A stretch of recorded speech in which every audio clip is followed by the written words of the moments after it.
The infamous eye poke incident everyone's talking about wasn't what it seemed. While some defend Dijonsi Carrington, claiming it was accidental, a professional body language expert has analyzed the footage frame by frame, revealing disturbing patterns of deliberate targeting, facial expressions of satisfaction, and blatant lies in post-game interviews.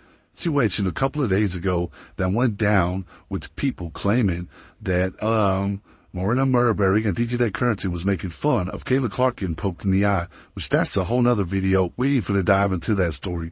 But something that really caught my eye was that it's always just one content creator. Y'all should know who he is. He's flip-flop all the time. He's real flip-flop. He does whatever he gotta do to stay in the algorithm, say what he gotta say according to the algorithm. Now I can't knock his hustle if that's how he wanna operate on his channel. So be it, but people send me these clips and, you know what I'm saying, I gotta react to it. So when I see what he said, I'm like, there's no way. What's up, everyone? Welcome back to the channel. Today we're breaking down one of the most controversial moments in recent WNBA history, the incident where Dijonsi Carrington appeared to poke Caitlin Clark in the eye during a game. This situation has sparked heated debates across social media, with fans divided on whether it was intentional or accidental. But after analyzing the evidence, I think you'll agree that something extremely suspicious happened on that court. You've probably seen the basic footage already, but what you might not have seen is the detailed analysis from a professional body language expert who has examined this incident frame by frame, and what they found is absolutely shocking. This isn't just speculation or fan bias. This is a scientific breakdown by someone trained to detect deception and read nonverbal cues that most of us would miss. Before we dive into the expert's analysis, let's set the scene for those who might not be familiar with all the details. The incident occurred during a recent game between the Indiana Fever and the Connecticut Sun. Caitlin Clark, the rookie sensation who has been making headlines since being drafted #1 overall, was handling the ball when Dijonsi Carrington made contact with her face, specifically her eye. Clark immediately went down, clearly in pain, and had to receive medical attention before returning to the game. The incident immediately went viral, with fans on both sides offering their interpretations. Some claimed it was clearly intentional, while others defended Carrington, saying it was just part of the physical nature of professional basketball. The WNBA reviewed the play, but did not issue any additional penalties, which only fueled more controversy. Now let's start with the actual incident. In real time, it happened so quickly that it's easy to miss the details, but when we slow it down, some disturbing patterns emerge. The expert points out something critical that many people missed. The ball had already left Clark's hands when Carrington made contact with her face. This is crucial because Carrington later claimed she was trying to make a play on the ball, but as the body language expert explains, if the ball is already gone, what exactly was she trying to deflect? This timing discrepancy is the first red flag in Carrington's explanation. It's one thing to accidentally make contact during a legitimate basketball play, but it's another thing entirely when the play has already moved on. Even more telling is the position of Carrington's hand during the contact. The expert notes, you can clearly see the acrylic nails all together. She didn't swipe with an open palm as you would when trying to deflect a basketball. Instead, her fingers were positioned in a way that appears deliberately designed to make contact with Clark's face, with her acrylic nails potentially causing more damage. Think about your own natural instincts when playing basketball. When you try to block or deflect a ball, do you extend your fingers with nails forward, or do you use an open palm or the side of your hand? The unnatural hand position is another significant piece of evidence that suggests this wasn't a normal basketball motion. The expert elaborates on this point. You have your hand open to block the ball, but in a split second the ball has already gone past, and then she turns her hand into "I want to make sure that you see it." This deliberate repositioning of the hand after the ball has passed is particularly damning. It suggests a conscious decision to make contact with Clark's face rather than an accidental follow-through as Carrington would later claim. Another aspect of the physical contact that the expert highlights is the downward motion of Carrington's hand. He questions, why would you get all your fingers in this position and poke downwards right to her face? A natural defensive motion would be horizontal or upward to intercept a ball's path, not a downward striking motion toward an opponent's face. But perhaps the most revealing evidence comes from analyzing Carrington's post-game interview responses. This is where the body language expert's analysis becomes particularly fascinating, as he dissects her facial expressions, vocal patterns, and linguistic choices to identify potential deception. When a reporter asked Carrington about the incident, the expert notes her initial neutral expression, but the moment the reporter mentions when you swatted at Caitlin, Carrington's expression dramatically changes. According to the expert, she displays what appears to be a look of delight, a subtle smile and expression that seems entirely inappropriate for someone who had accidentally injured another player.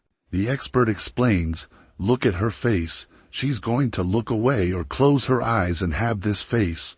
It's a face, I could say, of delight. He questions why someone would make such an expression if they had accidentally poked someone in the eye. Most people would express concern, embarrassment, or regret, not what appears to be satisfaction. He's careful to note that he checked if this might be part of Carrington's normal facial expressions by comparing it to her neutral face earlier in the interview. I'd like to give her the benefit of the doubt, he says, but I made sure to show you the neutral expression first, and then she changes and does that face. This methodical approach adds credibility to his analysis.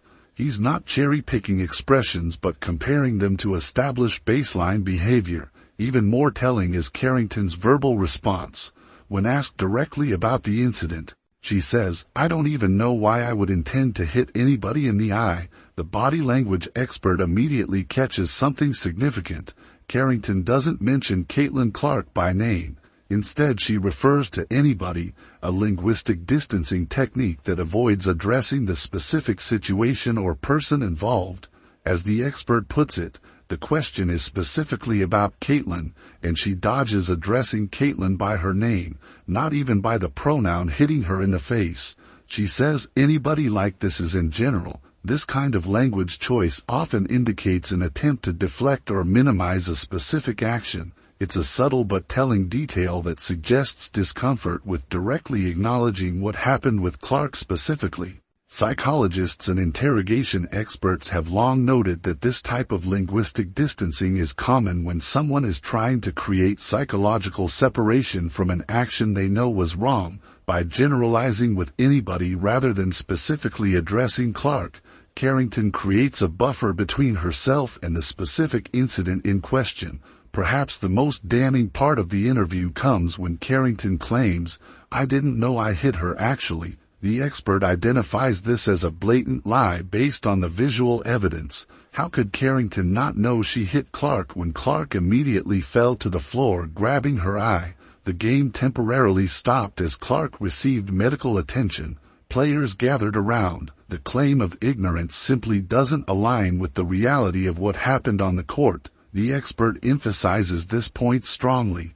That is a blatant lie. It's like she's trying to make it seem like, oh, I really didn't know about this, and I know that many people could get mad at me for saying this, but she's lying. She absolutely knows that she hit her. During this denial, the expert points out that Carrington raises her eyebrows in what he describes as a bit of a smug expression, a bit of arrogance. This nonverbal cue suggests she's not being entirely truthful in her statement. It's the only moment in the interview where she raises her eyebrows in this particular way, making it stand out as a significant tell. Carrington then attempts to explain by saying, I was trying to make a play on the ball and I guess I followed through and I hit her. But the expert points out the inconsistency in this statement compared to the video evidence. If she was following through on a play for the ball, why would her fingers be positioned in a claw-like manner? A natural basketball defensive move would involve an open palm, not fingers extended with acrylic nails facing forward. The expert elaborates in all cases, when she says follow through, it's like you're trying to block the ball, but the ball has passed. It's already passed, and your hand is going to be in the same position. And if you're going to hit Caitlin because you follow through, maybe you're going to hit with your palm or something like that. So why put your fingers in this shape? That's my question. Carrington adds, obviously it's never intentional. That's not even like the type of player that I am. The expert notes that during this statement, she makes a very quick motion with her mouth, which he interprets as another tell. She does this with her mouth. It's like she would never hurt a fly. She's trying to dismiss the event again. He contrasts this with how someone with genuine sportsmanship would react upon learning they had accidentally injured another player. If you are finding out that you hit Caitlin in the eye, you might as well say that you're sorry. It was not intentional, but you would have at least another attitude. Maybe, just maybe, let's pretend for a moment that she really didn't notice that she hit Caitlin, and when she finds out, anybody with just a bit of sportsmanship would react in a different way. Not in this smug way, much less with that delight on her face. When asked if she and teammate Marina Mabre had laughed about the incident later in the game, as some footage appeared to show, Carrington responds with what the expert identifies as a contemptuous expression, saying, I just told you I didn't even know I hit her, so I can't laugh about something I didn't know happened. The expert notes this creates a convoluted explanation that doesn't make logical sense given the visible evidence. It's so inconsistent what she says. I cannot laugh about something I already said I didn't know happened. It's a bit convoluted what she's saying. We know she knew that she hit Caitlin. He concludes his analysis by stating, it absolutely looks on purpose. I don't know, so many of you may complain about what I'm saying, but I'm going to tell you, that's when you see it frame by frame. There's absolutely no reason why she should be putting her fingers in that shape, and much less doing that downward stroke. What makes this analysis so compelling is that it doesn't just focus on one aspect of the incident. It examines the physical contact itself, Carrington's facial expressions, her verbal responses, and the logical inconsistencies between her claims and the video evidence. When taken together, it paints a troubling picture that suggests this wasn't simply an unfortunate accident during competitive play. This incident also doesn't exist in isolation. There's been ongoing tension between certain players and Caitlin Clark since she entered the league as the #1 draft pick. Some have suggested there's resentment about the attention she's received, while others point to the natural competitive nature of professional sports. Clark has faced unusually physical defense in her rookie season, with multiple incidents that have raised eyebrows among fans and analysts. Just weeks before this incident, Chicago Sky player Chennedy Carter delivered what many considered an excessively hard shoulder check to Clark away from the ball, which also generated significant controversy. There was also the notorious moment when Angel Reese, Clark's college rival, now playing for the Chicago Sky, appeared to taunt Clark during a game. While competitive intensity is normal in professional sports, the pattern of incidents involving Clark has led many to question whether there's more happening than typical rookie hazing. Some commentators have pointed to the massive media attention and record-breaking viewership that Clark has brought to the WNBA as a potential source of resentment among some veteran players. Clark's jersey sold out within hours of being released, and games featuring the Indiana Fever have seen dramatic increases in attendance and television ratings. This sudden spotlight on a rookie player might create complicated dynamics within the league. The WNBA opted not to penalize Carrington further for the incident, which has only fueled more debate. Many fans and analysts have expressed concerns about player safety and the precedent this sets. If actions like this aren't addressed, does it potentially encourage more aggressive behavior towards star players? The league's handling of the situation has been criticized by some who believe that protecting star players should be a priority, especially as the WNBA experiences unprecedented growth in popularity. Others have defended the league's decision, arguing that basketball is a physical sport and that over-policing physical play could detract from the competitive nature of the game. What's particularly interesting is how divided the response has been. Some content creators and commentators have rushed to defend Carrington, claiming it was clearly accidental or even suggesting Clark overreacted. But as this body language analysis shows, the evidence tells a different story when examined closely. The incident has also sparked broader conversations about sportsmanship, accountability, and the treatment of high-profile rookies in professional sports. Some have drawn parallels to how male rookies are treated in the NBA, questioning whether there's a double standard at play. Others have pointed out that physical play and welcome to the league moments are part of professional sports across genders. Clark herself has generally taken the high road when addressing these incidents in post-game interviews, focusing on improving her game and helping her team win, rather than dwelling on controversial moments. This professionalism has earned her additional respect from many fans and analysts who appreciate her focus on the game itself rather than off-court drama. But the question remains, was this particular incident with Carrington an intentional act designed to intimidate or hurt Clark, or was it truly an unfortunate accident that has been blown out of proportion by fans and media?